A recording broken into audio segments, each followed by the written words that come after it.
So remember, tip number 1, you are drawn towards what you think about. That's negativity bias. Remember, what kept us safe through thousands of years of evolution is what also can keep us stuck. The example I gave you, if you've ever put a child on a bike and you taught them to ride a bike and you point them down the road and you see a rock and you yell, "Don't hit the rock," they're going to run into the rock. So negativity bias means you're drawn more quickly, strongly, and persistently to bad things than to equivalent good things.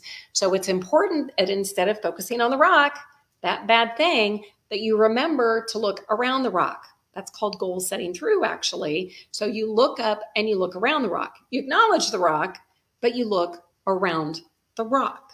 All right, that's tip number 1. Tip number 2, your RAS, your reticular activating system, and goals. If you want a new way to goal set, then you need to know what it is you're looking for. If you don't set goals, it's kind of a problem because you're going to keep resetting to the same thing that you always do, and it's going to be Groundhog Day all over again, and you're not going to get the results that you want.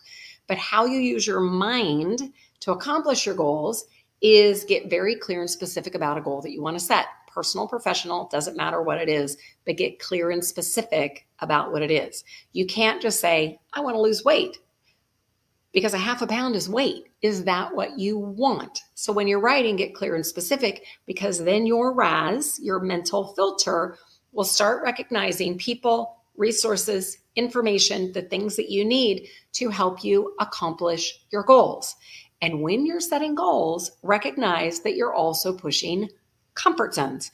We're internally hardwired. Your creative subconscious has this like climate control on a thermostat. It knows how you're supposed to be. So anytime you're setting a goal, then your subconscious job is to maintain sanity and keep you where you're at.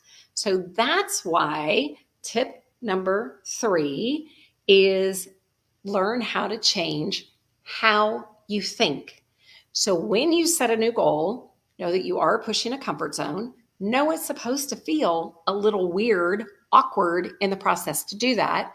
But when you actually use your RAS, right? So you set the goal and then you start using your filter to spot the information and resources that you need, then think about the visioning process too with that. It's like, what's it going to look like when you achieve it? How's it going to feel?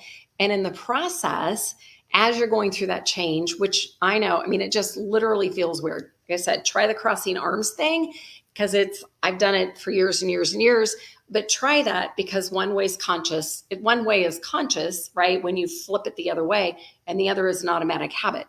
Also recognize how your beliefs can get in the way of keeping you stuck.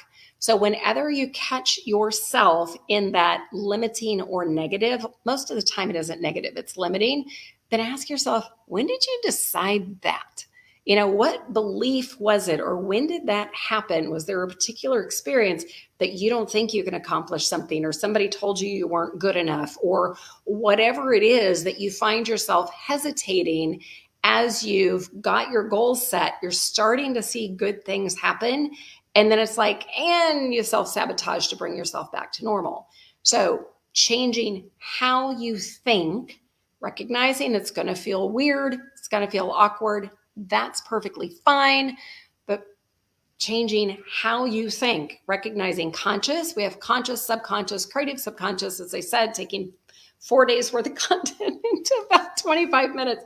It's a little hard to do, but these are super, super, super important things. So with this, as I said, 3 things can help you to get better results.